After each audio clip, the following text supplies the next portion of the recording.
like, share and subscribe. Thank you. بسم اللہ الرحمن الرحیم. دیکھیے یہ بخاری شریف ہے، کتاب الدعوات، دعاؤں کے بیان میں ہے. میں آپ کو دکھانا چاہتی ہوں کہ ہمارے زمانے میں ممبروں سے کس کس انداز سے شرک سکھایا جا رہا ہے. اس میں سر فہرست ایک نام الیاس قادری بھی ہے، ٹھیک ہے، جو پہلے ہر امامے سے منسوب تھے، اب اس کے علاوہ بہت سارے امامے آ گئے ہیں. لیکن اب آپ جو ہے دیکھیے، میں آپ کو حدیث شریف بھی دکھاؤں گی اور پھر ان کا شرک بھی دکھاؤں گی کہ وہ کس طرح سے لوگوں کو شرک سکھا رہے ہیں. آج ہماری دعائیں کیوں نہیں کام آ رہی ہیں؟ پہلے دیکھیے قرآن مجید میں یہ آیت ہے جو بخاری شریف میں یہاں پر نقل کی گئی ہے. باب قول اللہ تعالی ادعونی استجب لکم ان الذین یستکبرون عن عبادتی سیدخلون جہنم داخرین. ٹھیک ہے، 24ویں سپارے کی یہ آیت ہے. فعل امر کا صیغہ ہے، ٹھیک ہے، ادعونی. اللہ تعالیٰ ارشاد فرما رہے ہیں کہ مجھ سے مانگو، مجھے پکارو یا مجھ سے دعا کرو. ٹھیک ہے، استجب لکم، میں قبول کروں گا، میں اس کا تمہیں جواب دوں گا. ٹھیک ہے، آپ اس کا ترجمہ یہاں بھی دیکھ سکتے ہیں، مجھے پکارو، میں تمہاری پکار قبول کروں گا. بلا شبہ جو میری عبادت سے تکبر کرتے ہیں، یعنی جو اللہ سے نہیں مانگتے. اب جو لوگ اللہ سے نہیں مانگتے، اللہ کے بندوں سے مانگتے ہیں، ذرا ان کا بھی معاملہ تو آپ ذرا غور کیجیے. وہ بہت جلد دوزخ میں ذلت کے ساتھ ہوں گے، ذلت کے ساتھ داخل ہوں گے، جائیں گے، کہ وہ سید خلونا ہے، داخل کیے جائیں گے. رکھ دیں اور پڑھیں دادا صاحب کی گھوڑی. یہ کوئی بزرگ ہوں گے تو ان کی طرف یہ منسوب ہوگا. دادا صاحب کی گھوڑی وہی اندھیری رات. فلاں کا درد، فلاں کی جگہ نام لے، فلاں کا درد فلاں جگہ کا. مثلا زید کا درد سر کا جائے، سر پہ آپ دم کرنا چاہتے ہیں تو یوں کہیں دادا صاحب کی گھوڑی وہی اندھیری رات، زید کا درد سر کا جائے، یہی لگی میری آس. 3 مرتبہ پڑھیں اور دم کر دیں.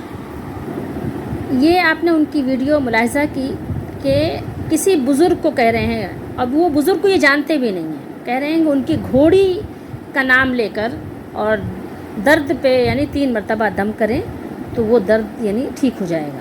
تو یہ ٹھیک ہو بھی اگر جائے گا کسی کا درد کسی گھوڑی کے وسیلے سے، کسی، اب وہ بزرگ تو بہرحال میں نہیں مان سکتی کہ ایسا شخص بزرگ بھی ہو سکتا ہے کہ جو اللہ کو چھوڑ کر گھوڑیوں کو وسیلہ دے. لیکن آپ یہ بتائیے کہ وہ ٹھیک بھی ہو جائے تو شیطان کی وحی بھی تو کوئی چیز ہے. اللہ تعالیٰ نے ارشاد فرمایا نا، شیطان وحی کرتے ہیں، یہ چیزیں شیطان سکھاتے ہیں. اصل میں اللہ کے نبی صلی اللہ علیہ وسلم نے پوری یعنی اپنی زندگی میں کبھی ایسی دعائیں نہیں سکھائیں کہ اللہ سے مانگنے کے لیے کسی گھوڑی کا، نبی کریم صلی اللہ علیہ وسلم کی گھوڑی کا، نبی کریم صلی اللہ علیہ وسلم کے گھوڑے کا، آپ کی اونٹنی کا، آپ کی سواری کا، آپ کے خچر کا، یہاں تک کہ آپ نے گدھی پہ بھی سواری کی، اس کا کبھی ہم نے وسیلہ دے کے دعا کیا؟ جو سب سے یعنی دنیا میں افضل و اعلیٰ ہیں، برتر و بالا ہیں تمام مخلوق میں، ان کے کسی چیز کے کبھی آپ صلی اللہ علیہ وسلم کے کپڑے کا وسیلہ دیا ہو؟ نہیں دیا. حالانکہ آپ صلی اللہ علیہ وسلم تمام مخلوق میں افضل و اعلیٰ ہیں، لیکن ایسا ہمارے پاس کوئی بھی یعنی کہنا چاہیے کہ آپ کہتے ہیں کہ سند نہیں موجود ہے. ٹھیک ہے، نہ قرآن میں اللہ نے کوئی ایسی دعا سکھائی کہ جس میں کوئی ایسی چیز کا وسیلہ ہو. اللہ کی جناب میں ہم کس چیز کا وسیلہ پیش کر سکتے ہیں؟ اس کے بارے میں سب کچھ اللہ کے نبی نے بیان کر دیا صاف واضح. اور عبداللہ بن عباس رضی اللہ تعالیٰ عنہ تو یہاں تک فرماتے ہیں، ترمذی شریف کی حدیث شریف ہے کہ آپ صلی اللہ علیہ وسلم نے ان کو باقاعدہ سکھایا تھا، اذا سألت فاسأل اللہ واذا استعنت فاستعن باللہ. جب بھی مانگو تو اللہ سے مانگو، جب بھی تمہیں سوال کرنا ہو تو کس سے مانگنا ہے، کس سے سوال کرنا ہے؟ اللہ سے. اور جب بھی مدد طلب کرو تو اللہ سے مدد طلب کرو. یہ آپ صلی اللہ علیہ وآلہ وسلم نے سکھایا. یہ تو آپ ملتا ہے ہمیں تمام دعاؤں میں، لیکن ایسا کہیں نہیں ملتا کہ اللہ کے نبی صلی اللہ علیہ وسلم نے سکھایا ہو کہ تم میرے بعد میرے یعنی سواریوں کا وسیلہ دینا، میرے گھر کا وسیلہ دینا، میرے کپڑے کا وسیلہ دینا. کہیں بھی نہیں ملتا، کوئی بھی نہیں دکھا سکتا. اب آپ بتائیں کہ ایسے لوگ جب ممبروں سے اس طرح کی باتیں سکھائیں گے تو عوام الناس کو آپ کیا کہیں گے؟ ظاہر ہے وہ تو ان کو تو کہتے ہی لوگ جہلا ہیں.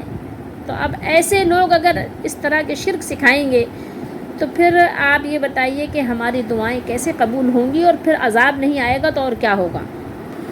تو لوگوں سے میری گزارش ہے کہ بہرحال وہ غور کریں اپنے عمل پہ اور اللہ سے توبہ کریں. ایسا نہ ہو کہ ہم اس اپنے حسن ظن اور خیال میں اور گمان میں رہ جائیں اور شرک پہ مر جائیں. اللہ تعالی ہم سب کو سمجھنے کی توفیق دے اس سے پہلے کہ موت آ جائے. ایسے لوگوں سے ہمیں اللہ تعالی بیزاری عطا کرے. تو الیاس قادری ہوں یا کوئی بھی ہو، ان سے ہوشیار رہنے کی ضرورت ہے. ایسے لوگ ہیں کہ یہ نیک بن کر آپ کے ایمان کے ایک طرح سے ڈاکو بنے ہوئے ہیں.